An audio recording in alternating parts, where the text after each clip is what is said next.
Il arrive que l'existence vous arrache tout ce que vous croyez acquis, ne vous abandonnant qu'avec 20 € en poche et une décision à prendre. Pour Stéphane Dubois, cette décision prit la forme d'un billet de loterie lors d'une fête de village. Le genre de pari que tente un homme aux abois, un homme qui a déjà vu s'évanouir son entreprise, sa fille, et toute perspective d'avenir. Ce qu'il remporta ce jour-là allait tout changer. Une maison en pierre, nichée dans la campagne normande, à l'abandon depuis 4 décennies, effacée des cartes et des mémoires. Sans autre refuge, Stéphane se rendit sur les lieux. La toiture était béante, un tapis de mousse drapait les murs, et le silence qui y régnait était d'une lourdeur oppressante. Pourtant, à l'intérieur, gravés à même la pierre, des noms subsistaient. Des noms anciens. Et dans la cave, il fit la découverte d'une chose qui n'avait rien à y faire. Les événements qui suivirent ne relevèrent pas d'une simple histoire de fantôme. Il s'agissait de la révélation d'une vie interrompue et d'une seconde chance inespérée que ni l'un ni l'autre n'avait anticipée. 6 mois plus tôt, l'existence de Stéphane Dubois suivait un cours différent.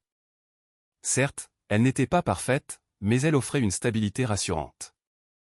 Il dirigeait un modeste atelier d'ébénisterie aux environs de Honfleur. Un simple garage réaménagé, sans prétention, d'où sortaient meubles sur mesure et antiquités restaurées. L'activité, bien que modeste, était constante. Il logeait dans un appartement situé au-dessus d'une boulangerie, et un week-end sur 2, sa fille Chloé partageait son quotidien. Ses fins de semaine constituaient l'épicentre de son univers. Chloé, à 12 ans, possédait une intelligence et une perspicacité qui emplissaient Stéphane d'un mélange de fierté et d'appréhension. Elle tenait les cheveux sombres de sa mère et son regard vert à lui, et cette manie de poser des questions qui touchaient directement au cœur des choses. Les samedis matins, leur rituel les menait sur le port, lui pour un café, elle pour un chocolat chaud, et elle lui racontait son école, ses amitiés, ses lectures. Les dimanches après-midi, il l'initiait au secret du bois dans son atelier. Elle était douée, patiente et méticuleuse. Dans ses rêveries, il se plaisait à imaginer qu'elle reprendrait un jour l'affaire, qu'ils œuvreraient ensemble, père et fille, à créer des objets qui leur survivraient. Mais la vie a peu d'égard pour les avenirs que nous échafaudons. La crise économique s'abattit d'abord sur les petits commerçants. La clientèle se détourna des meubles artisanaux, préférant les alternatives moins coûteuses du commerce en ligne. Les commandes de restauration se firent rares. Stéphane tenta de s'adapter, consentant des rabais, acceptant des chantiers qu'il aurait autrefois déclinés. Mais les bilans étaient implacables. En février, il accusa un retard de 2 mensualités sur le crédit de son équipement. En mars, la banque lui adressa une mise en demeure. En avril, il fut contraint de tout liquider pour éponger ses dettes. C'est au tour de quelques crêpes, dans leur bistrot fétiche, qu'il annonça la nouvelle à Chloé. Elle garda longuement le silence, faisant rouler les myrtilles dans son assiette du bout de sa fourchette. « Ça veut dire qu'on ne se verra plus le dimanche ?» finit-elle par demander. Seulement pour quelque temps, avait-il répondu, haïssant ce mensonge qui franchissait ses lèvres. Je trouverai une autre solution, une meilleure. Mais la quête d'une autre solution se révéla bien plus ardue qu'il ne l'avait escompté. À 50 ans, ses compétences lui semblaient de plus en plus désuètes. Il enchaîna les contrats précaires, les petits boulots, tout ce qui pouvait lui permettre de payer son loyer. Mais l'appartement au-dessus de la boulangerie était un luxe qu'il ne pouvait plus s'offrir, et sans revenu fixe, les dettes s'accumulèrent. Au cœur de l'été, l'expulsion fut prononcée. Sa vieille Renault 4, affichant 300 000 km au compteur, devint son nouveau domicile. Il se persuada que la situation était provisoire. À Chloé, il prétendit être hébergé par un ami. L'audience de garde d'enfants, en septembre, fut expéditive et cruelle. Valérie, son ex-épouse, avait refait sa vie 2 ans plus tôt avec Nicolas Perrin, un ingénieur informaticien. Ils habitaient une belle maison dans un quartier réputé. Ils offraient la stabilité, les moyens, une chambre pour accueillir les amis de Chloé. Stéphane, lui, n'avait qu'une voiture et une domiciliation postale. La juge daigna à peine le regarder en modifiant les termes de la garde. Valérie en obtenait la charge principale. Stéphane ne pourrait voir Chloé qu'un week-end par mois, et ce, à condition de justifier d'un logement stable. Dans le couloir du palais de justice, Chloé s'effondra en larmes. Valérie eut la délicatesse de les laisser seuls un instant. « Pardonne-moi, ma puce » murmura Stéphane, la gorge nouée. Je vais arranger les choses. Promis. C'est toujours ce que tu dis, papa. La voix de Chloé, à peine un souffle, le blessa plus profondément que n'importe quelle décision de justice. Elle avait raison. Il répétait cette phrase depuis des mois, mais les promesses sans lendemain ne sont que des mots vides, et Chloé était désormais assez grande pour le comprendre. Octobre s'installa, charriant un froid précoce et cette clarté implacable qui vous saisit lorsque vous n'avez plus rien à perdre. Les journées de Stéphane se consumaient en recherche d'emploi, ses nuits à trouver un nouveau parking discret autour de Honfleur.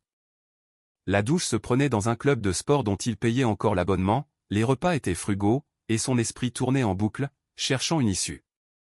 La fête foraine d'automne ne fut qu'un concours de circonstances. Il s'était garé près d'une station-service à la sortie de la ville, où s'étaient installés des stands et des manèges pour une levée de fonds au profit des pompiers. Il n'avait aucune intention de s'attarder. Mais en regagnant sa voiture, une femme tenant le stand de la tombola l'interpella, « C'est le dernier jour, votre dernière chance. 20 € pour un gros lot. » Il fut sur le point de passer son chemin. 20 €, c'était le prix de 2, voire 3 repas s'il se serrait la ceinture. Pourtant, une impulsion, née de sa joyeuse insistance, le fit s'arrêter. Était-ce la solitude? Le fait de n'avoir échangé un mot avec personne de la journée? Ou simplement l'absurdité de sa situation? Que risquait-il de perdre de plus? D'un geste las, il extirpa un billet de 20 chiffonné de son portefeuille et le lui tendit. Elle lui offrit un ticket et un sourire.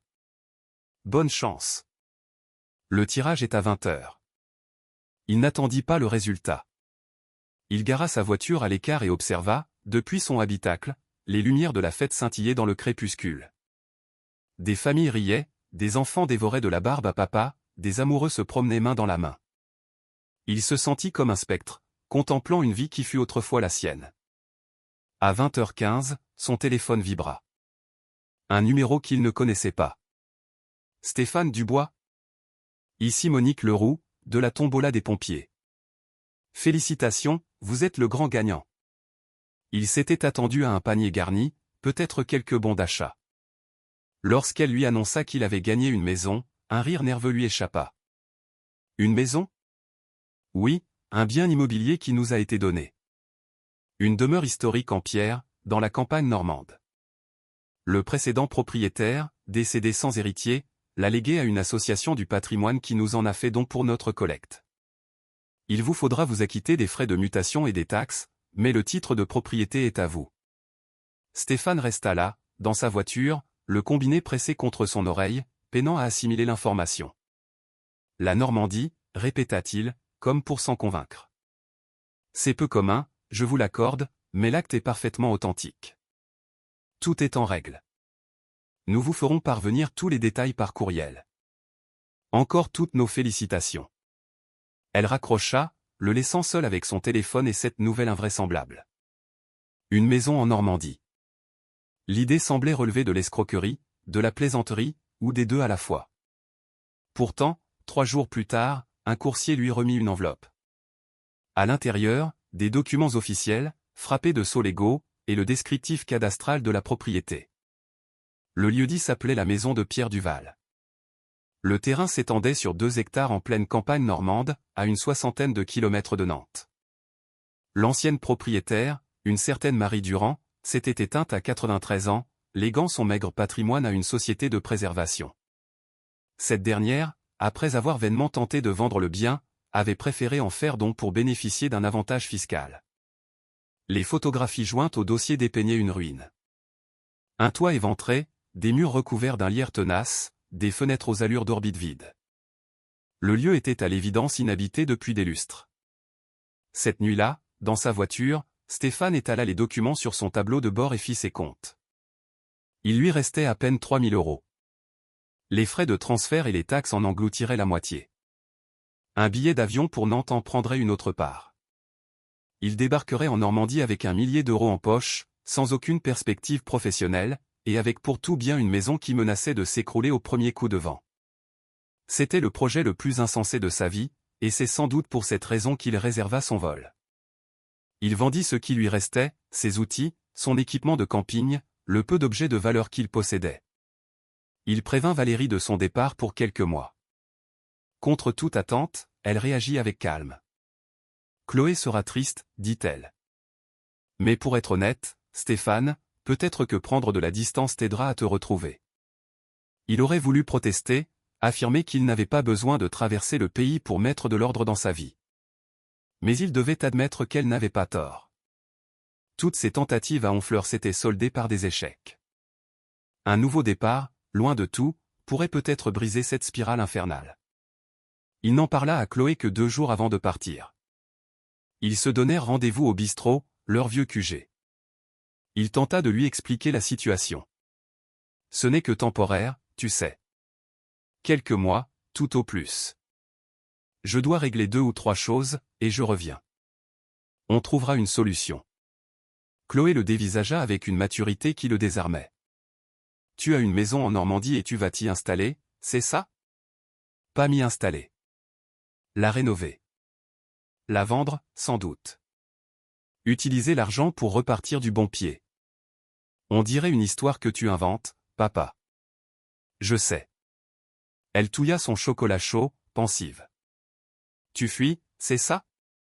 La question le percuta de plein fouet. Il aurait voulu nier, lui jurer qu'il ne l'abandonnait pas. Mais la vérité était plus nuancée. Un peu, peut-être, concéda-t-il. Mais j'essaie aussi de courir vers autre chose. Tu comprends? Pas vraiment. Il tendit la main par-dessus la table pour prendre la sienne. Je t'aime, Chloé. Ça ne changera jamais, peu importe où je suis. Je t'appellerai toutes les semaines, promis. Et dès que les choses iront mieux, tu viendras me voir. Tu verras, la Normandie, ça te plaira. Elle retira sa main, mais sans brusquerie. Surtout, ne m'oublie pas. Jamais, dit-il. Ce serait impossible. Le vol entre Paris CDG et Nantes fut agité. Stéphane ne trouva qu'un sommeil fragmenté, réveillé en sursaut à chaque turbulence. L'avion, le changement, tout cela le mettait mal à l'aise. Il était un homme d'habitude, qui trouvait son réconfort dans le rythme familier du ponçage du bois, dans la texture prévisible du chêne ou de l'érable. La vie était simple quand on pouvait la mesurer, la découper, en assembler les pièces avec une précision millimétrée. Mais ce qu'il faisait là n'avait rien de précis. C'était un acte de foi, ou de pure folie, ou un mélange désespéré des deux. Il atterrit à Nantes par un matin de novembre brumeux. Il loua le véhicule le plus économique disponible et prit la route vers le sud. Le paysage se déploya sous ses yeux, des collines douces, des murets de pierres sèches, des moutons paissant paisiblement. Une beauté austère, presque intemporelle, qui semblait indifférente à son regard. Le GPS lui signala l'arrivée dans un village provençal juste avant midi. 200 âmes, d'après le panneau, une estimation sans doute optimiste. Une rue principale, une église au clocher de guingois, une poste faisant également office d'épicerie, et une auberge baptisée l'auberge du berger. Il gara sa voiture et prit un instant pour reprendre son souffle. La propriété se trouvait à une quinzaine de kilomètres de là, au bout d'une route sinueuse. Il lui faudrait faire des provisions, acheter quelques outils, un sac de couchage. Mais avant tout, il voulait sonder l'atmosphère du lieu. Dans les petits villages, la mémoire collective est tenace. Si quelqu'un détenait des informations sur la maison de Pierre Duval, ce serait ici. L'auberge était un lieu sombre et chaleureux, imprégné d'odeurs de feu de bois et de bière. Quelques habitués, accoudés au comptoir, se retournèrent sur son passage. Il leur adressa un signe de tête discret et s'installa à l'écart. Le tenancier, un homme d'au moins 70 ans au visage buriné comme un roc, vint essuyer le comptoir devant lui. « Une bière locale ?» demanda Stéphane. L'homme le servit en silence. Stéphane paya et but une longue gorgée. La bière était bonne, sombre, avec une pointe de douceur. « Vous êtes de passage ?» s'enquit le barman. « Pas tout à fait. Je suis le nouveau propriétaire de la maison de Pierre Duval, un peu plus haut. » Un froid parcourut la salle. Les clients échangèrent des regards entendus. L'expression du barman resta impénétrable, mais son regard se durcit. « Tiens donc, dit-il, sur un ton qui n'appelait pas de réponse. Je l'ai acheté sans même la visiter, ajouta Stéphane, pour détendre l'atmosphère. Enfin, gagné, pour être précis. À une tombola. Je sais qu'il y a des travaux. C'est plus que des travaux qu'il lui faut, grommela un client. Le barman lui lança un regard réprobateur, puis se retourna vers Stéphane. Jean. C'est moi qui tiens la boutique depuis 40 ans. Et je vous dirai la même chose qu'à tous les fous qui s'aventurent par là. Personne n'a remis les pieds dans cette baraque depuis la guerre. Et personne ne devrait. Un malaise s'insinua en Stéphane. Et pourquoi donc? Jean se pencha vers lui. Ce n'est pas à moi de vous monter la tête avec des histoires de bonnes femmes. Mais si cette maison est vide depuis si longtemps, il y a une raison. Vous seriez bien avisé de ne pas chercher à la connaître. Je prends note de votre conseil, dit Stéphane avec prudence. Mais j'ai fait un long chemin. J'aimerais au moins voir de quoi il retourne. Jean le dévisagea un instant, puis haussa les épaules. Après tout, c'est votre affaire. La route est en mauvais état, surtout en cette saison. Faites gaffe à la boue. Stéphane termina sa bière, puis se rendit à l'épicerie pour faire quelques emplettes, conserves, pain, eau, un petit réchaud. La commerçante fut polie, mais garda ses distances.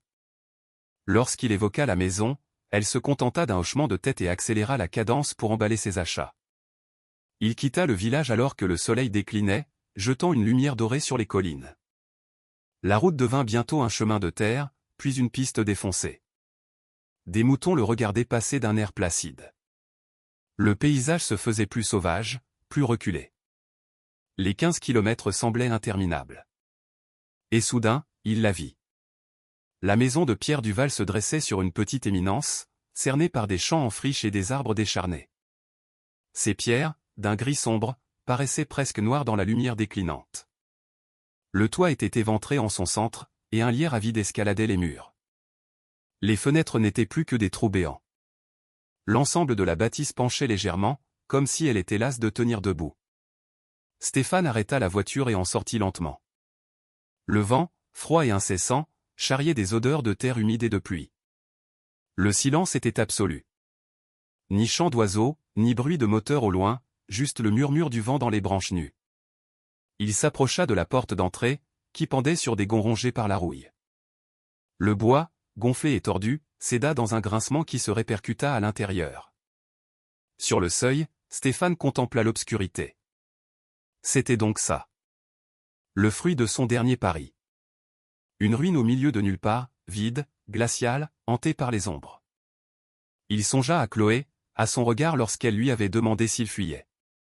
Il songea à l'appartement perdu, à l'entreprise en faillite, à toutes ces fois où la vie lui avait glissé entre les doigts. Et il se dit que c'était peut-être là le sens de tout ça.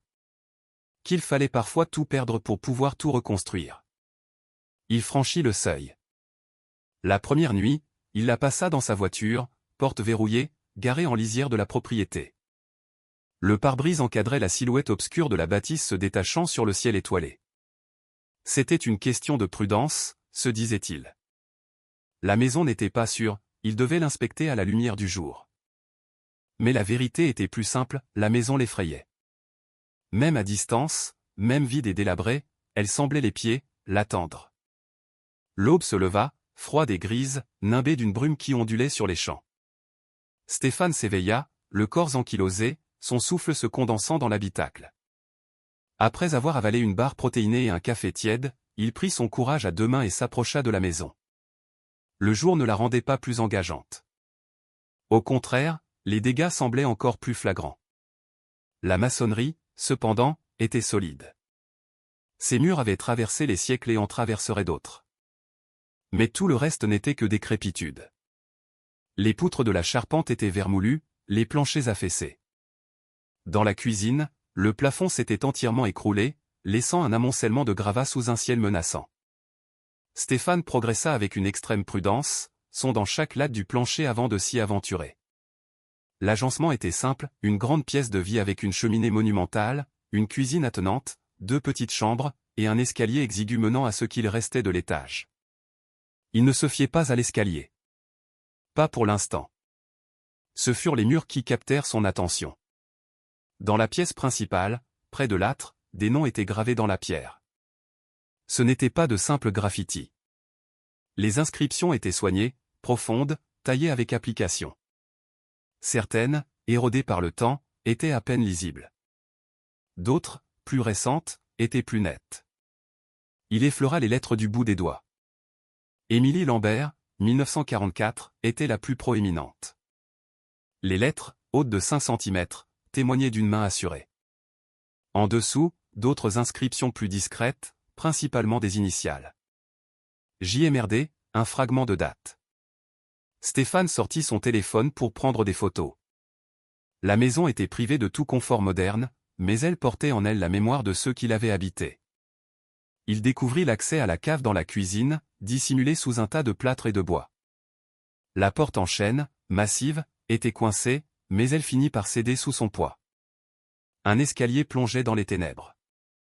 Stéphane alluma sa lampe de poche et descendit. La cave était étonnamment bien conservée. Les murs de pierre étaient secs, l'air frais mais pas humide. Une seule pièce, d'environ 12 mètres carrés, avec un sol en terre battue et des étagères le long d'un mur. Elle avait dû servir de lieu de stockage. Des restes de caisses en bois pourri, quelques bocaux encore fermés, remplis d'une substance sombre et méconnaissable. Mais c'est dans le coin le plus reculé que son regard fut attiré. Une boîte en bois, de la taille d'une boîte à chaussures, était enveloppée dans une toile cirée. Le tissu, bien que taché et friable, avait rempli sa fonction. La boîte était sèche, préservée. Il la remonta dans la pièce principale, cherchant un meilleur éclairage, et la déposa près de la cheminée. Ses mains tremblaient imperceptiblement tandis qu'il la déballait. À l'intérieur, un journal en cuir. La lanière qui le fermait s'était désintégrée. La couverture était marquée par l'humidité, mais le tout était resté relativement intact. Stéphane l'ouvrit avec une infinie précaution. La première page était couverte d'une écriture fine et inclinée. L'encre, bien que pâlie, était encore lisible. Ce journal appartient à Émilie Lambert. En cas de découverte, merci de le retourner à Marguerite Lambert, 14 rue Royale, Nantes. Avril 1943. Le cœur de Stéphane s'accéléra. Il tourna la page. 15 avril 1943. Je suis arrivé à la maison aujourd'hui. L'endroit est plus isolé que je ne l'avais imaginé, ce qui est à la fois une source d'angoisse et de soulagement. Personne ne me trouvera ici. Je crois même que personne n'a connaissance de ce lieu. Il poursuivit sa lecture, assis en tailleur sur le sol glacial, le journal posé sur ses genoux. Les premières entrées étaient laconiques, factuelles. Émilie y décrivait la maison, la campagne, les difficultés de son voyage depuis Nantes. Elle parlait du rationnement, de la guerre, de la peur qui l'étreignait même dans ce havre de paix. Mais elle ne révélait pas la raison de sa fuite. Pas au début. Au mois de mai, le ton changea. L'écriture se fit plus intime. Je l'ai senti bouger aujourd'hui. Une petite vibration, comme le battement d'aile d'un oiseau au creux de mon ventre. J'ai posé ma main, immobile. Il a bougé de nouveau. Mon fils. Je le sais, c'est un fils. Il sera fort, il sera en sécurité. C'est tout ce qui importe. Stéphane se redressa, le journal vibrant entre ses mains. Elle était enceinte. Seule dans cette maison. En fuite. Il reprit sa lecture. L'été fut un mélange de considérations pratiques, la collecte de bois, la conservation des aliments, l'entretien de la maison et d'observations sur sa grossesse. Elle parlait à son bébé, lui chantait des chansons, élaborait des projets d'avenir incertains. 22 juin 1943. 2 mois que je suis ici. J'oublie parfois la raison de ma venue. Au réveil, j'ai l'impression d'être encore à Marseille, dans cet appartement, à l'attendre. Et puis le souvenir me revient. Le souvenir de son regard, la dernière fois. Le sang sur ma lèvre, mes côtes endolories pendant des semaines. Le souvenir de cette pensée, si je reste, il me tuera.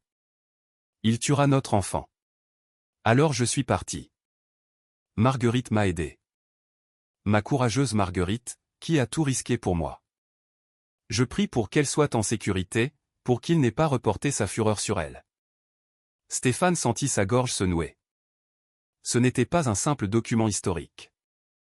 C'était le témoignage poignant de la vie d'une femme. L'automne rendit les entrées plus courtes, plus axées sur la survie. 3 octobre 1943. Première gelée cette nuit. Il fait froid dans la maison. J'ai calfeutré la chambre comme j'ai pu. J'ai rapproché le matelas de la cheminée. L'hiver m'angoisse, l'accouchement aussi. Que se passera-t-il si tout ne se passe pas comme prévu, seul, sans personne pour m'aider? 12 novembre 1943. Jean m'a dit qu'un homme était passé au village. Il cherchait une femme seule, aux cheveux noirs, venue de Marseille. Jean a menti pour moi. Il a dit n'avoir vu personne de ce genre. Mais j'ai peur. Comment a-t-il pu remonter ma piste jusqu'ici? Stéphane se souvint de Jean à l'auberge, de son visage impénétrable, de ses paroles mesurées. Il savait. Il savait pour Émilie. Les entrées hivernales se raréfièrent. Émilie était à bout de force, isolée, dans les derniers mois de sa grossesse. 30 décembre 1943. Je n'ai pas écrit depuis des semaines. Trop froid, trop de fatigue. Mais je veux laisser une trace. Si quelque chose devait m'arriver, je veux qu'on sache. Je ne regrette rien. Même dans le froid, la solitude et la peur, je ne regrette pas d'être parti. Je préfère mourir libre dans cette maison de pierre que de vivre un jour de plus sous sa tyrannie. Mon fils ne connaîtra jamais cette peur. Même s'il ne me connaît pas, il ne la connaîtra jamais. Stéphane dut interrompre sa lecture. Il se leva, s'approcha de la fenêtre et contempla les collines grises. Il était venu ici en pensant n'y trouver qu'une ruine, une opportunité de repartir à zéro. Mais cette maison était habitée par une histoire, elle avait été le théâtre d'un drame. Il reprit le journal. L'entrée suivante était datée de 3 semaines plus tard. 22 janvier 1944. Il est là. Pierre. Je l'ai nommé en souvenir de mon père, qui l'aurait tant aimé. Il est né il y a 3 jours, dans la chambre, avec pour seule compagnie le vent d'hiver. J'ai cru mourir. J'ai cru que nous allions mourir tous les deux. Mais nous sommes là. Il est petit, mais vigoureux, avec des cheveux noirs comme les miens. Il pleure si peu. Ce silence m'inquiète, mais les manuels disent que certains bébés sont simplement calmes. J'espère que c'est le cas. J'espère qu'il n'a pas déjà appris à se faire discret. Les mains de Stéphane tremblaient en tournant les pages. Les écrits qui suivirent la naissance de Pierre étaient empreints d'une nouvelle douceur, d'un nouvel espoir. Émilie y décrivait l'allaitement, les progrès de son fils, les petits bonheurs de la maternité dans des conditions précaires. 5 mars 1944. Pierre a souri aujourd'hui. Un vrai sourire, pas une simple grimace. Il m'a regardé et il a souri. J'en ai pleuré. Après une si longue solitude, je ne suis plus seul. Je l'ai. Quoi qu'il arrive, je l'ai. Le printemps vit les entrées se multiplier, décrivant en détail l'éducation d'un enfant en autarcie. Elle lui apprenait à être silencieux, craignant qu'on entende ses pleurs. Elle l'aimait d'un amour si intense que c'en était douloureux. Puis, le ton changea radicalement. 14 juin 1944. Il sait. Je ne sais comment, mais il sait où je suis. Marguerite m'a prévenu par un contact au village. Antoine pose des questions, il remonte ma piste. Il est tenace. Il n'abandonnera pas. Je suis prise au piège. Si je fuis avec Pierre, il nous rattrapera. Si je reste, il finira par arriver. Je n'ai plus le temps.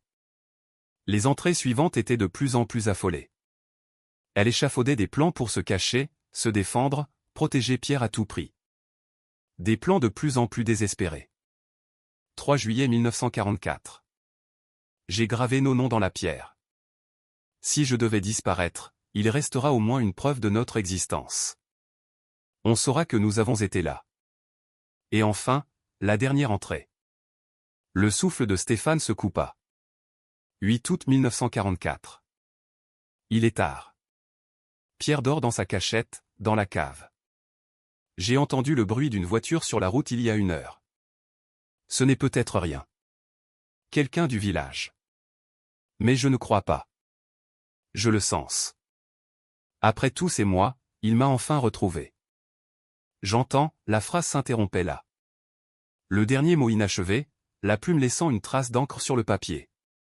Stéphane resta figé, fixant cette ligne suspendue, le silence de la maison l'enveloppant. Elle avait entendu quelque chose, quelqu'un. Elle avait cessé d'écrire, posé sa plume pour affronter son destin, et n'était jamais revenue achever sa phrase. Il referma le journal, le cœur lourd, tandis que la lumière du jour déclinait. Dans cette maison, Émilie Lambert avait vécu, aimé, et s'était battue pour son fils. Dans ce silence, son histoire avait pris fin. Mais comment? Et qu'était devenu Pierre? Il contempla à nouveau les noms gravés sur le mur. Émilie Lambert, 1944. Elle avait voulu laisser une trace. Mais laisser une trace ne suffisait plus. Cette nuit-là, Stéphane ne trouva pas le sommeil. Allongé dans sa voiture, le journal sur le siège passager, il ne pouvait détacher son regard de la silhouette de la maison. Le moindre craquement, le moindre souffle du vent le faisait sursauter. Passé minuit, il crut percevoir un bruit venant de l'intérieur. Des pas légers, rapides, comme ceux d'un enfant. Il se redressa, le cœur battant la chamade, et scruta les fenêtres vides. Rien. Ni lumière, ni ombre. Juste la carcasse de la maison sous la lune froide. Mais le sentiment de ne pas être seul persistait. Quelque part dans ces pièces en ruine, quelqu'un l'observait, attendait de voir ce qu'il allait faire. Il saisit le journal, le serra contre lui comme un talisman. « Je ne sais pas ce qui t'est arrivé, Émilie, » murmura-t-il dans la nuit. « Mais je le découvrirai. » La pluie s'invita au lever du jour, une bruine tenace qui transforma les champs en bourbiers et conféra à la maison une allure encore plus lugubre. Stéphane se réveilla, les mots d'Émilie tournant en boucle dans sa tête. Il avait relu le journal 3 fois avant de sombrer dans le sommeil, chaque lecture soulevant plus de questions que de réponses.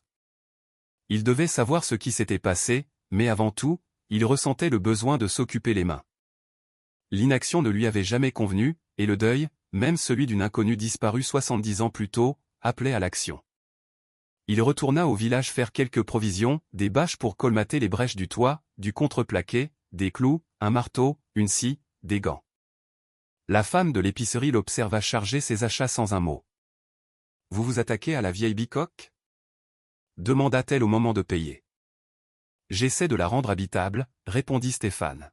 « Au moins la mettre hors d'eau. » Elle hocha la tête lentement. « Vous comptez rester, alors ? » « Je ne sais pas encore. Ça dépend de beaucoup de choses. » « Je vois, » dit-elle, son expression indéchiffrable. « Faites attention à vous, là-haut. » De retour à la maison, Stéphane s'attaqua aux réparations les plus urgentes. Il grimpa avec précaution sur ce qu'il restait de la toiture et tendit des bâches sur les plus grands trous, les lestant avec des pierres. Une solution précaire, mais qui le protégerait des plus grosses averses. Il s'occupa ensuite des fenêtres. Les vitres avaient disparu depuis longtemps, mais il pouvait les condamner avec des planches, au moins au rez-de-chaussée, pour se protéger du vent et des intempéries. Le travail physique lui fit du bien. Il avait toujours mieux réfléchi en s'occupant les mains, et il en avait bien besoin. Entre deux tâches, il se replongeait dans le journal. La voix d'Émilie lui était devenue familière. Sa finesse d'observation, son humour noir face à l'adversité, sa détermination farouche à protéger son fils. Elle était intelligente, ingénieuse, se débrouillant avec les moyens du bord, conservant la nourriture, trouvant des moyens de se chauffer durant un hiver normand rigoureux. Dans une entrée datant de juin, elle décrivait sa cueillette d'herbes sauvages pour améliorer leur ordinaire, ortie, ail des ours, pissenlit. Elles sont amères, mais Pierre a besoin de nutriments. Mon lait doit rester riche. Que pouvait-il bien être advenu de Pierre? Si Émilie était morte en août 1944, il n'aurait eu que 7 mois. Trop jeune pour se souvenir, trop jeune pour survivre seul. Quelqu'un avait dû le trouver. La mort d'un bébé dans une maison abandonnée n'aurait pas manqué de faire du bruit au village. Pierre avait donc survécu. Mais où était-il? En fin d'après-midi, en déblayant la cuisine, il le trouva. Le plâtre, en tombant, avait révélé une cavité dans le mur. À l'intérieur, un petit carnet, protégé de l'humidité. Un carnet de rationnement. Édition de guerre, comme en possédaient tous les Français dans les années 40. La couverture était tachée, mais le carnet était intact. Sur la première page, le nom d'Émilie Lambert, une adresse à Marseille, et la date d'émission, mars 1943. Stéphane tourna les pages, les mains tremblantes. Les coupons avaient été utilisés de manière sporadique, pour du pain, du sucre, du thé. Les dates coïncidaient avec celles du journal. C'était le sien. La preuve tangible de son existence, de son passage en ces lieux. Assis sur le sol de la cuisine en ruine, le carnet ouvert sur ses genoux, Stéphane sentit un déclic se produire en lui. Ce n'était plus une simple maison, plus un simple mystère historique. Émilie Lambert avait été une femme de chair et de sang. Elle avait vécu dans cette cuisine, caché ce carnet. Elle avait aimé son fils, et avait disparu sans que personne ne sache ce qui lui était arrivé. Elle méritait mieux. Il sortit son téléphone. Pas de réseau. Il se souvint d'un endroit, à quelques centaines de mètres sur la route, où une barre de signal apparaissait parfois. Il s'y rendit sous la pluie et commença ses recherches. Il localisa d'abord la bibliothèque municipale, située dans la ville voisine, à une 50aine de kilomètres. Ouverte du mardi au samedi. Demain, jeudi, il pourrait s'y rendre. Il chercha ensuite Émilie Lambert, France, année 1940. Les résultats furent peu concluants, des sites de généalogie, de vieux registres. Il essaya famille Lambert, Normandie, et fut submergé de réponses. Le nom était trop commun. Il lui fallait des informations plus précises. Cette nuit-là, il relut le journal, prenant des notes. Nom, date, le moindre détail susceptible de l'éclairer. Émilie mentionnait souvent sa sœur, Marguerite Lambert, au 14 rue Royale, à Nantes. Un point de départ. Il nota également toutes les références à Antoine, son mari. Jamais son nom de famille n'était mentionné, juste Antoine, ou, lui, des mots chargés de peur et de dégoût. Mais elle avait parlé de Marseille, ce qui laissait supposer l'existence d'archives, d'un certificat de mariage, peut-être même d'une plainte. Avant qu'il ne soit trop tard, Stéphane appela Chloé. « Salut papa. »« Salut ma puce. »« Ça va ?»« Oui. »« Et la Normandie ?»« Froide et humide. »« La maison est un vrai chantier. »« Tu y vis ?»« Pas encore. »« Je la sécurise. » Un silence. Puis, maman pense que tu ferais mieux de rentrer. Que tu t'entêtes pour rien. Stéphane ferma les yeux. Et toi, qu'est-ce que tu en penses? Je ne sais pas. C'est le cas? Il choisit ses mots. J'ai trouvé quelque chose ici, Chloé. Pas un trésor. Une histoire. L'histoire de quelqu'un qui a vécu ici il y a très longtemps.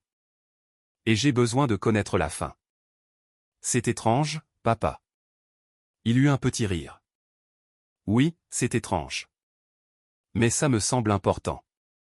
Tu comprends? Pas vraiment, mais bon. Ils discutèrent encore un peu.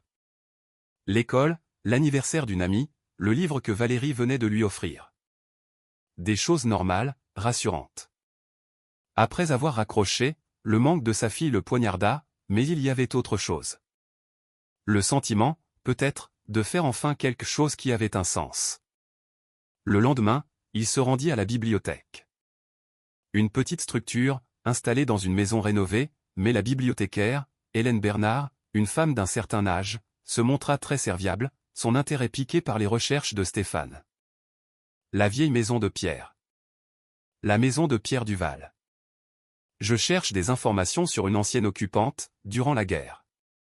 Émilie Lambert. Madame Bernard réfléchit. Lambert.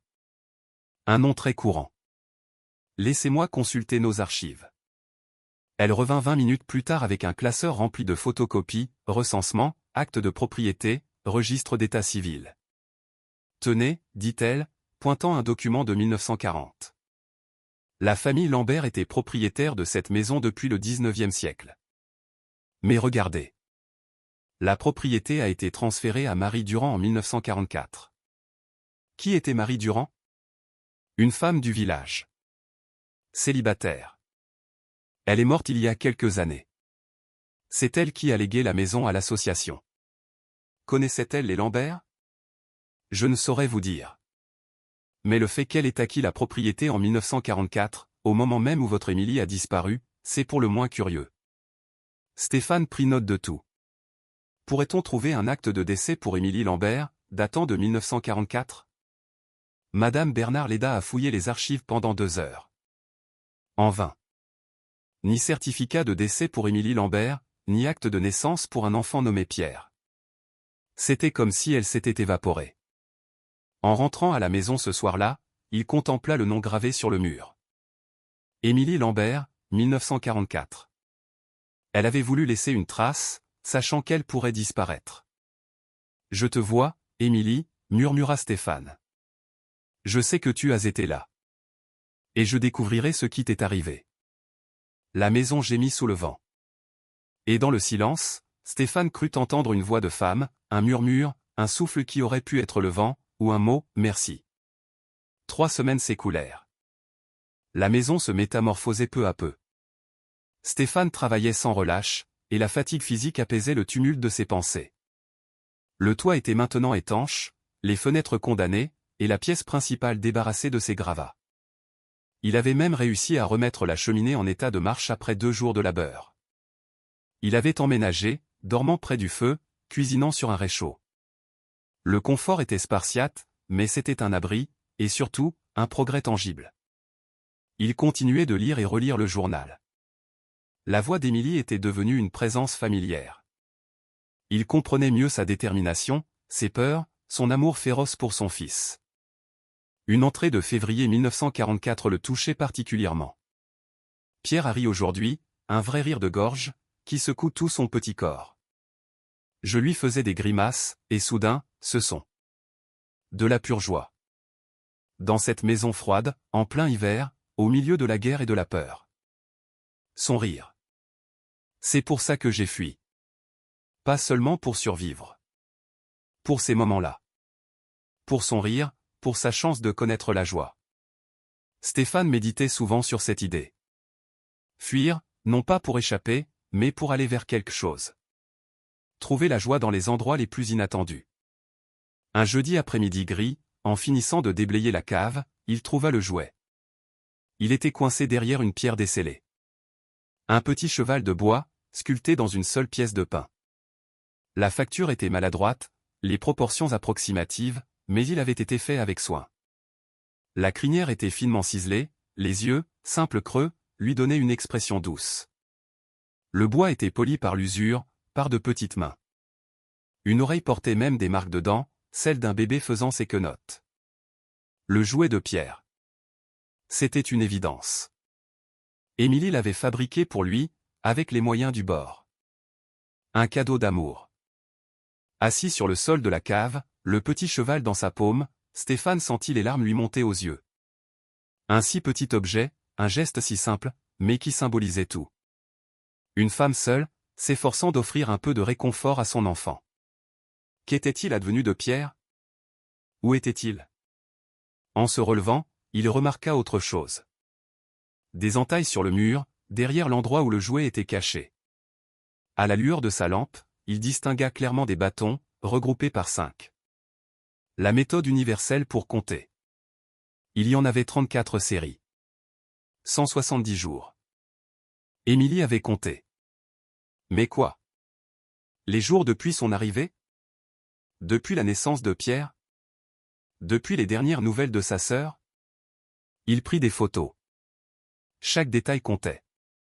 Cette nuit-là, allongé près du feu, il entendit de nouveau les pas. Légers, rapides, comme ceux d'un enfant, venant de la chambre à l'étage.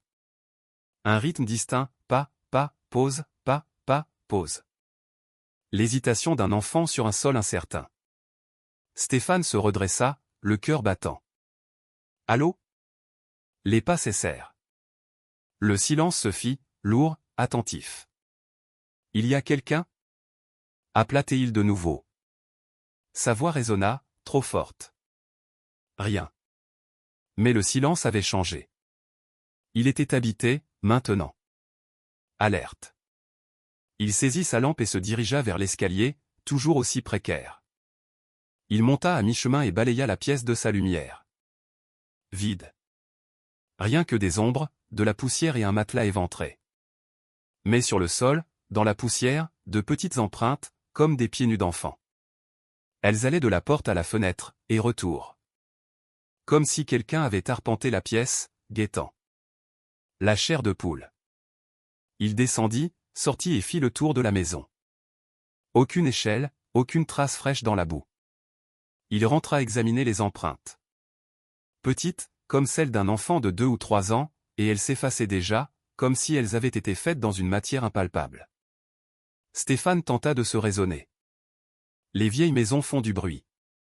Ces empreintes étaient peut-être là depuis des jours. Son imagination lui jouait des tours, nourrie par le journal d'Émilie, par ses pensées pour Pierre. Mais il n'était pas convaincu. Le lendemain matin, les empreintes avaient disparu. La poussière était lisse, vierge de toute trace. Il prit son café dehors, tentant de s'éclaircir les idées. Le paysage était magnifique, paisible, réel, solide. Mais la maison, derrière lui, semblait attendre. Il appela Chloé dans l'après-midi. « Tu as une voix bizarre, papa. »« Ça va ? » ?»« Ça va. Un peu fatigué. »« La maison avance ? » ?»« Doucement. »« J'y habite, maintenant. »« Vraiment ? C'est pas dangereux ? » ?»« Ça va. Le toit est réparé, la cheminée tire bien. C'est rustique, mais c'est un abri. » Un silence. Puis, tu la vendras, quand ce sera fini. Stéphane regarda la maison, ses murs solides, ses fenêtres sombres, le filet de fumée s'échappant de la cheminée. Il y a 3 semaines, il aurait dit oui. Maintenant, il n'en était plus si sûr. Je ne sais pas, ma puce. Maman dit que tu es obsédé. Que tu as changé. Changé comment ? Je ne sais pas. On dirait que quelque chose t'importe à nouveau. C'est ce que lui avait dit Manon, la petite fille de Marguerite, qu'il avait réussi à contacter la semaine précédente. Manon vivait à Nantes et se souvenait des histoires sur sa grand-tante Émilie, disparue pendant la guerre. Quand Stéphane lui avait tout raconté, elle était restée longtemps silencieuse. Ma grand-mère disait qu'Émilie était la femme la plus courageuse qu'elle ait connue, avait-elle fini par dire. Elle l'a aidée à fuir son mari. Un homme dangereux, avec des relations, apparemment. Ma grand-mère a toujours eu peur qu'il s'en prenne à elle aussi. Savait-elle ce qui était arrivé à Émilie ? Non. Elles ont perdu le contact en 1944. Ma grand-mère a essayé de la retrouver après la guerre, sans succès. Elle a toujours pensé au pire. Et le bébé, Pierre ? Un bébé ? Mon Dieu, il y avait un enfant. Même la sœur d'Émilie ignorait sa survie.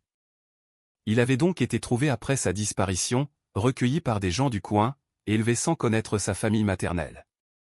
Stéphane était résolu à le retrouver. Il devait avoir plus de 80 ans maintenant. Il méritait de connaître l'histoire de sa mère, de savoir qu'elle l'avait aimé, qu'elle lui avait fabriqué des jouets et s'était battue pour lui. « Papa ? Tu es là ? » « Oui, pardon. Je pensais, à quoi ? À comment, parfois, on ne sait pas ce qui compte vraiment avant de tomber dessus. Et une fois qu'on l'a trouvé, on ne peut plus le lâcher. C'est philosophique, papa. » Il rit. Trop de café, pas assez de sommeil. Ils parlèrent encore un peu.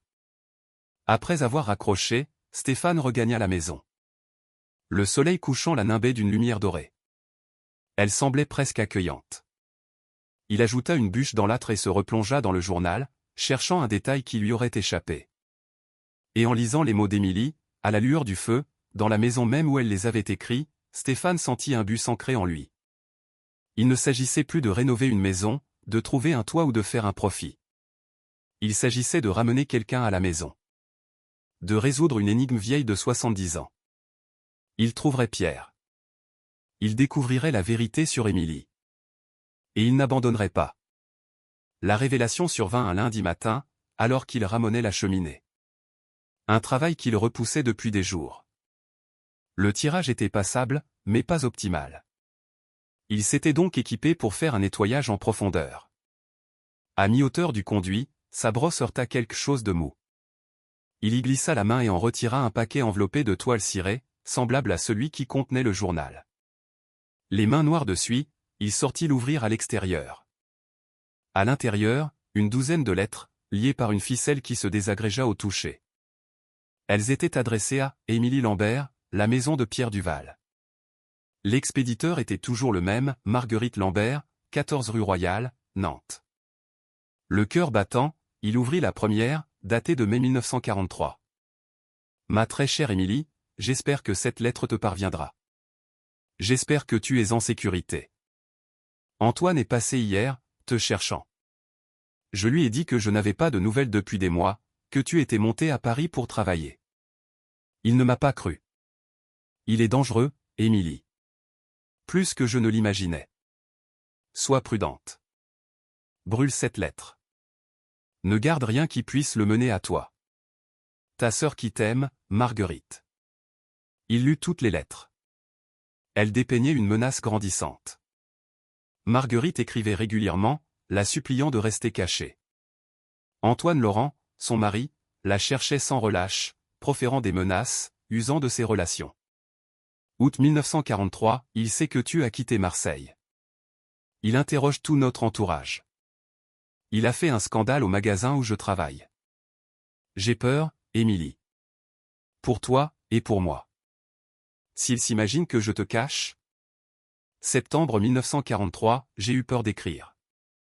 Antoine faisait surveiller mon appartement. Je crois qu'ils sont partis. Je dois te prévenir. Il a engagé un détective. On les a vus consulter des cartes de la Normandie. S'il te plaît, Émilie, pars. Va n'importe où. Il n'abandonnera pas. Les lettres se poursuivirent tout l'hiver. Le ton de Marguerite était de plus en plus affolé. Antoine resserrait son étau. La dernière lettre était datée de mars 1944. Émilie, je ne sais pas si tu reçois mes lettres, ou si tu es déjà partie. J'espère que tu es partie. Antoine connaît la maison des Lambert. Je ne sais pas comment. Il a dit à notre cousin qu'il fouillerait chaque maison abandonnée de la région. S'il te plaît, pars. Prends Pierre et pars. J'enverrai de l'argent. Mais ne sois pas là quand il arrivera. Je ne le supporterai pas. Tout mon amour, Marguerite. Assis sous la pluie, les lettres sur ses genoux, Stéphane comprit. Antoine Laurent ne se doutait pas seulement de l'endroit où elle se trouvait. Il le savait. Il venait pour elle. La dernière entrée du journal, j'entends, prenait un sens nouveau et terrifiant. Que s'était-il passé? Il retourna en ville utiliser Internet pour chercher Antoine Laurent. Après des heures de recherche, il le trouva. Né à Marseille en 1912, marié à Émilie Lambert en 1940, contremaître au chantier naval. Pas de casier judiciaire. Mort en 1955 d'une crise cardiaque. Aucune mention d'une épouse disparue. L'affaire avait été étouffée. Il appela Manon. J'ai trouvé des lettres de votre grand-mère. Elle prévenait Émilie qu'Antoine arrivait. Manon resta silencieuse. Ma grand-mère a toujours culpabilisé. Elle disait qu'elle aurait dû faire plus. Pensait-elle qu'il l'avait tué? Elle en était convaincue. C'était un homme qui ne supportait pas de perdre le contrôle. A-t-elle essayé de la retrouver après la guerre? Oui. Elle est allée à la police en 1947. Ils n'ont jamais donné suite. Elle a toujours pensé qu'Antoine avait payé quelqu'un. Manon, je crois qu'Émilie a eu un fils. Pierre, né en janvier 1944. S'il est mort en août de cette année-là, mon Dieu, murmura Manon, un bébé. Ma grand-mère ne l'a jamais su. Elle l'aurait élevé. Quelqu'un du village a dû le trouver. Je vais savoir qui. Il retourna à l'auberge du berger. Jean était là. Stéphane s'assit au bar. Une bière. Et j'ai une question. Au sujet d'Émilie Lambert. Votre père la connaissait. Elle avait un fils, Pierre. Je crois qu'il lui est arrivé quelque chose en 1944, et que le bébé a été retrouvé seul. Le visage de Jean resta de marbre, mais son regard trahit une émotion. Vous êtes tenace. Je veux savoir. Jean lui fit signe de le suivre dans son bureau. Mon père m'a raconté cette histoire une fois, en me faisant jurer de la garder pour moi. Il est mort depuis 20 ans. Alors il est peut-être temps de la raconter. Jean soupira. Hiver 1946. Mon père a entendu un enfant pleurer près de la vieille maison. Il est entré. La maison était glaciale. Dans la cave, il a trouvé un petit garçon, d'environ 2 ans, presque mort de faim et de froid. Les mains de Stéphane se crispèrent. Et sa mère? Disparue. Mon père a fouillé partout. Il y avait du sang dans la pièce principale. Des signes de lutte. Mais personne. A-t-il appelé la police? Oui.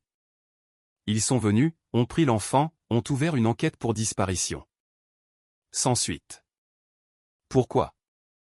3 jours plus tard, un homme est arrivé de Marseille. Bien habillé. Il s'est présenté comme le mari d'Émilie. Il a dit qu'elle était instable, qu'elle s'était enfuie avec l'enfant. Il a remercié la police et est reparti avec le garçon. Un frisson glacial parcourut Stéphane. Antoine Laurent. Le nom ne me dit rien, mais c'est bien possible. Et personne n'a rien fait? Que vouliez-vous qu'il fasse? Il avait les papiers. C'était le père. On était en 1946. Les gens aspiraient à la paix, pas aux complications. La voix de Jean était pleine d'amertume. Mon père ne s'en est jamais remis. Il savait que quelque chose clochait. Le gamin était terrifié par cet homme. Mais la loi, c'est la loi.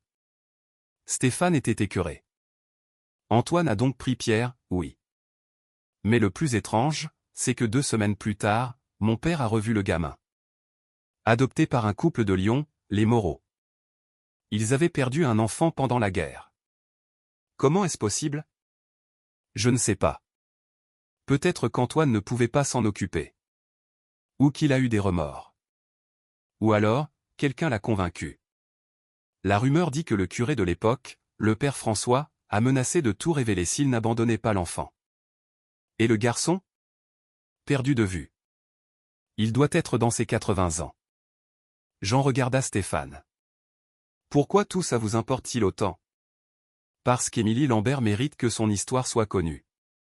Parce que son fils mérite de savoir que sa mère l'aimait. Parce que certaines choses ne doivent pas rester enfouies. Jean hocha la tête. Le nom d'adoption du garçon était Pierre Moreau. Et il serait toujours en vie, dans une maison de retraite à Bordeaux. Le cœur de Stéphane fit un bond. Vous en êtes sûr? Quasiment. Ma cousine y travaille.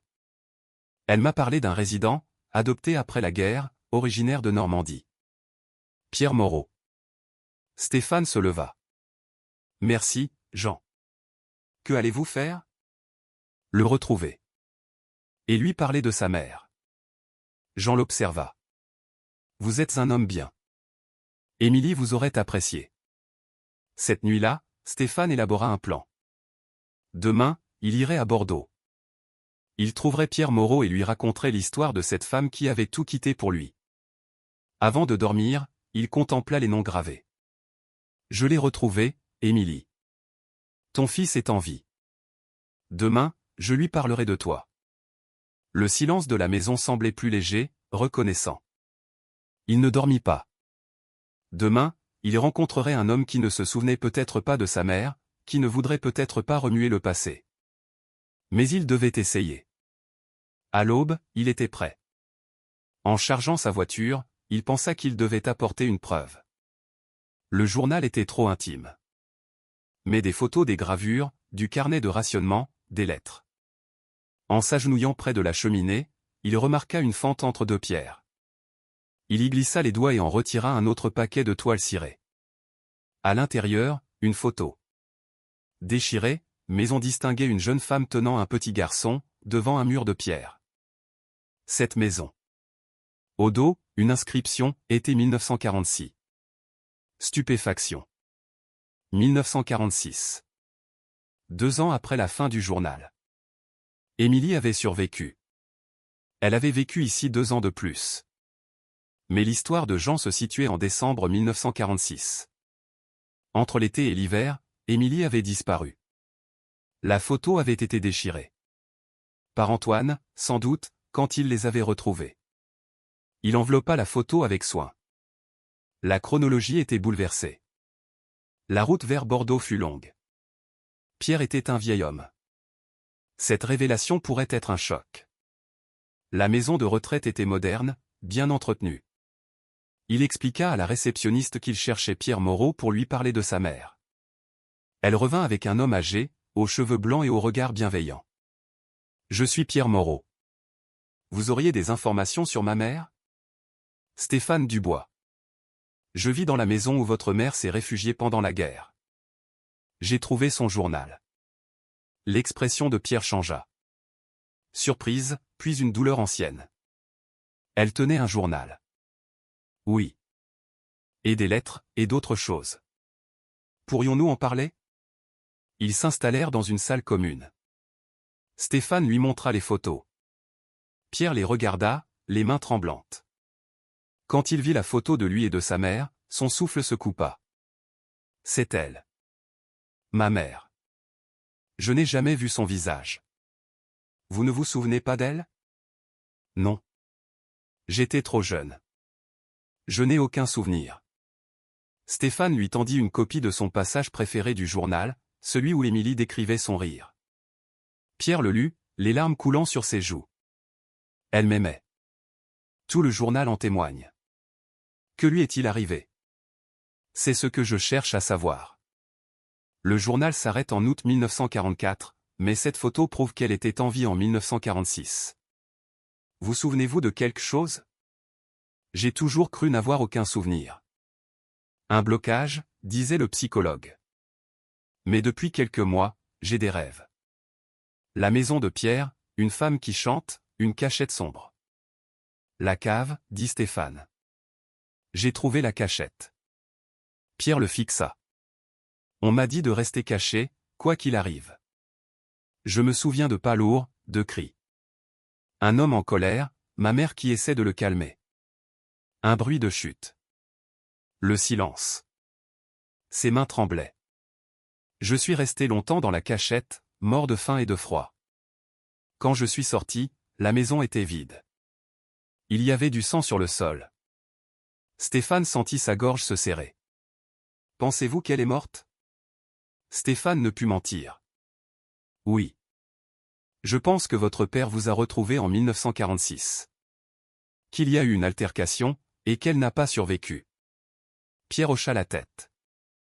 Je l'ai toujours su, au fond. Puis il demanda, pourquoi faites-vous tout ça? Stéphane lui raconta son histoire. La ruine de sa vie, la tombola, la maison. Quand j'ai trouvé le journal, c'est devenu autre chose.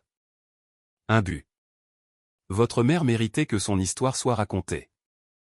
Vous méritiez de savoir qu'elle vous aimait. Et moi, j'avais besoin de croire qu'on peut réparer ce qui est cassé, retrouver ce qui est perdu. Pierre lui serra la main. Merci. Avant que Stéphane ne parte, Pierre ajouta, dans mes rêves, ma mère me dit toujours la même chose, je suis toujours là. Dans la maison de Pierre. Trouve-moi. Un frisson parcourut Stéphane. Je pense que son corps est là, sur la propriété. Pierre le regarda. La chercherez-vous? Oui. Je la trouverai. Je vous le promets. Sur le chemin du retour, l'esprit de Stéphane était en ébullition. Émilie était toujours là. Demain, il commencerait les recherches. Il avait fait une promesse. Il la ramènerait à la maison. Il passa la semaine suivante à tout inspecter. La propriété faisait 2 hectares. Il lui fallait un indice. Il pensa comme Antoine Laurent. Un meurtre à cacher, rapidement, discrètement. Près de la maison. Derrière, là où le sol descendait vers un bosquet. Il loua un géoradar. Un travail lent, fastidieux. Le 3e jour, il trouva une anomalie. Une perturbation dans le sol, de la taille d'une tombe. Il contacta la police. L'inspectrice Sandrine Vidal fut d'abord sceptique, mais accepta de l'aider. Il fit une demande d'accès aux archives de la police et découvrit la corruption, la dissimulation, les preuves étouffées. Cette nuit-là, il se réveilla en entendant une femme chanter une berceuse française. La voix venait du bosquet. Il s'approcha. La voix se tut. Un murmure, merci. Il sentit une présence douce, paisible, puis plus rien. Le lendemain, 2 mots étaient écrits à la craie sur le mur de la cave, merci. Il envoya la photo à Pierre, elle sait. Elle est prête. L'équipe de la police scientifique arriva le lendemain. Le docteur Antoine Duval, l'anthropologue légiste, confirma la présence d'une sépulture. Ils commencèrent à creuser. 1 heure plus tard, ils trouvèrent du tissu, puis de l'os. Stéphane appela Pierre. Ils l'ont trouvé. Pierre pleurait. En fin de journée, le squelette était presque entièrement dégagé. Autour du cou, un médaillon en forme de cœur. À l'intérieur, une mèche de cheveux de bébé et sa photo. Le docteur Duval examina le crâne. Traumatisme contondant. Et une fracture de défense au bras. Elle s'est battue. C'était une mort violente. L'analyse ADN confirma l'identité d'Émilie Lambert. Elle avait 27 ans. L'inspectrice Vidal avait trouvé un article de journal sur l'adoption de Pierre, facilité par le père François, un prêtre connu pour son courage. Il avait dû faire pression sur Antoine. Stéphane retourna voir Pierre. Ils organisèrent les funérailles dans le cimetière du village, où reposaient d'autres membres de la famille Lambert. Ce fut une cérémonie simple, émouvante. Pierre parla de cette mère qu'il n'avait pas connue, mais qu'il connaissait maintenant. Il déposa le petit cheval de bois sur son cercueil. Sur la pierre tombale, une citation de son journal, « Je préférerais mourir libre que vivre enchaîné. Mon fils connaîtra l'amour, pas la peur. Ceci, je le promets. » Et en dessous, promesse tenue. Après, ils se retrouvèrent tous à l'auberge du berger. Stéphane reçut un SMS de Chloé, « Je suis fier de toi, papa. » Il l'appela. « Maman est d'accord pour que je vienne pour Noël. » Pour la première fois depuis des mois, Stéphane avait quelque chose à attendre. Il était venu en Normandie brisée, et en ramenant Émilie à la maison, il avait trouvé la sienne. 2 mois plus tard, la maison était méconnaissable. Restaurée, chaleureuse, vivante. Chloé arrivait le lendemain. Le soir, il alla se recueillir sur la tombe d'Émilie. « Chloé arrive demain. Elle comprendra pourquoi tu étais si importante. » Il lui parla de Pierre, de sa famille. « Tu as laissé derrière toi de l'amour, pas une tragédie. » Le lendemain, il alla chercher Chloé à Nantes. En arrivant devant la maison, elle murmura « C'est magnifique. » Il lui montra tout, le journal, les gravures. « Elle était si courageuse, dit-elle. Et tu l'as trouvée. » Le soir, près du feu, elle lui dit « Je suis contente que tu sois venue ici. Que tu n'aies pas abandonné. Moi aussi, ma puce. Et je suis content que tu ne nous aies pas abandonnés. » Plus tard, seul, il regarda les collines. Il y a 1 an, il n'avait rien. Aujourd'hui, il avait un foyer, un but, et sa fille, endormie en sécurité à l'étage. Il pensa au billet de tombola. La pire décision de sa vie l'avait mené au meilleur endroit. Il regarda les noms sur le mur. « Merci », murmura-t-il. Et dans le silence, il crut entendre un souffle répondre « De rien ». Il sourit. Demain, il construirait de nouveaux souvenirs dans cette vieille maison. Dehors, la neige se mit à tomber, recouvrant le paysage d'un manteau blanc. Et à l'intérieur de la maison de Pierre Duval, une lumière brillait, un foyer à nouveau, exactement comme Émilie l'aurait voulu.